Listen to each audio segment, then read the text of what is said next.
تو خومینر مو هر سر مگروتم تو خومینر مو هر سر مگروتم خیال بافیمه که یاد تو کوتم دو دستم ول که با خیزم خوی تو من غافل یا بالا سروتم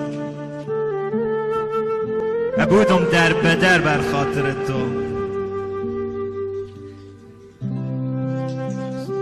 ابودم در بدر بر خاطر تو اکوتم تو خطر بر خاطر تو شبی که رو خونه یای خلنتر زدم ارجوی گدر بر خاطر تو شبی که بیتشون خونه در که مشون آش و جهاد آوا خبر که از صحتم تو تنور داغ غرصت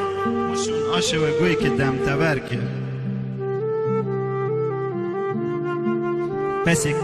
بسی کردم سبا بر خاطر تو دیگه بودم کباب بر خاطر تو هزار تا خاطر ما روز خاص شون ولی بودم خراب بر خاطر تو بسی خوردی کتک بر خاطر مو خوهی دادی دو پک بر خاطر مو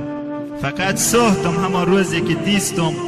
زشون وی بون لطک بر خاطرم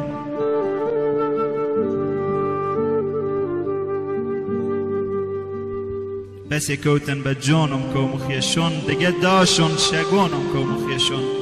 اگفشون دختری نازی که بر تو به لبشون کرده جانم کو مخیشون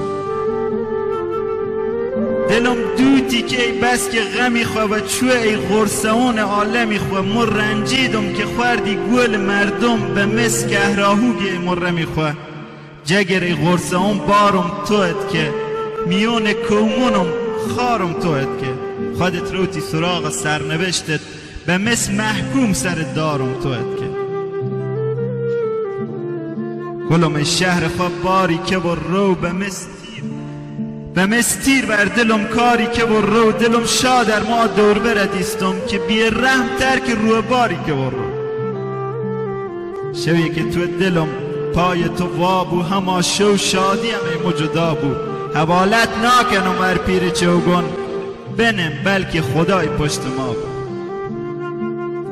کنار خونشون من نشترم یه شنفتم توار پای پشت سرم یه هنوز دون گپیم باشی نگفتر اگو زوبه بره که مادرم یه